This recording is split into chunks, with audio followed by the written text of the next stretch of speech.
ఏపీలో ఉల్లితో మొదలైన రాజకీయ లొల్లి సరికొత్త మలుపు తిరిగింది. తెరపైకి సిమెంట్ వచ్చింది. వాళ్ళు ఉల్లి రేటును ప్రస్తావిస్తూ ప్రభుత్వాన్ని టార్గెట్ చేస్తే వీళ్ళు సిమెంట్ ధర గురించి చెప్తూ రివర్స్ అటాక్ చేస్తూ ఉన్నారు.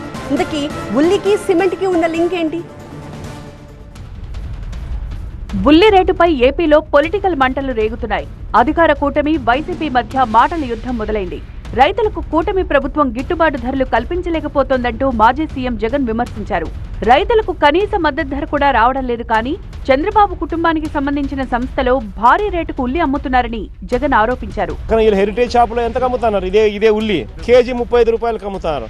రైతుకి ఇచ్చేదేమో 6 రూపాయలు 8 రూపాయలు, హెరిటేజ్ లో ఏమో 35 రూపాయలకు అమ్ముతున్నారు. మరి ఎందుకు ఇదే రైతుకు 25 రూపాయలన్నా కనీసం ఇచ్చి కూడా 35 రూపాయలకు అమ్ముకోవచ్చు కదా.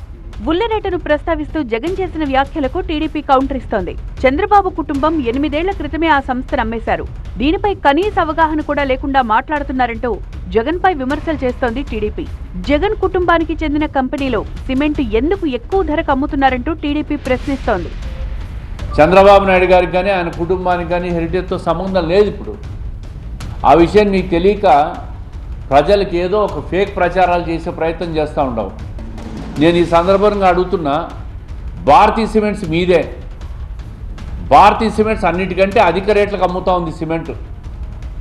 అందరూ 300, 310 రూపాయలు సిమెంట్ అమ్ముతూ ఉంటే మీ భారతీయ సిమెంట్స్ 350 రూపాయలకు అమ్ముతున్నావు.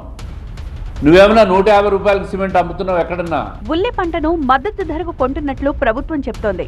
దీనిపై వైసీపీ నేతలు తప్పుడు ప్రచారాన్ని ఆపాలంటోంది అధికార కూటమి. తెలుగుదేశం ప్రభుత్వం, కూటమి ప్రభుత్వం 12 రూపాయలు మినిమం సెల్లింగ్ ప్రైస్ కింద ప్రకటించి పర్చేజ్కి ఆల్రెడీ కర్నూలులో ముందు పంట అక్కడ వచ్చింది కాబట్టి అక్కడ స్టార్ట్ చేయడం జరిగింది. నిన్న మొన్న ఆయన లోకేష్ గారి సూచనల మేరకు కడపలో కూడా స్టార్ట్ చేశారు. దండోర వేయాల్సిన అవసరం ఉందా? చేసి చూపించారు ఆయన. మొత్తంగా వాళ్లు ఉల్లి గురించి ప్రస్తావిస్తే వీళ్లు సిమెంట్ పై కామెంట్ చేస్తున్నారు.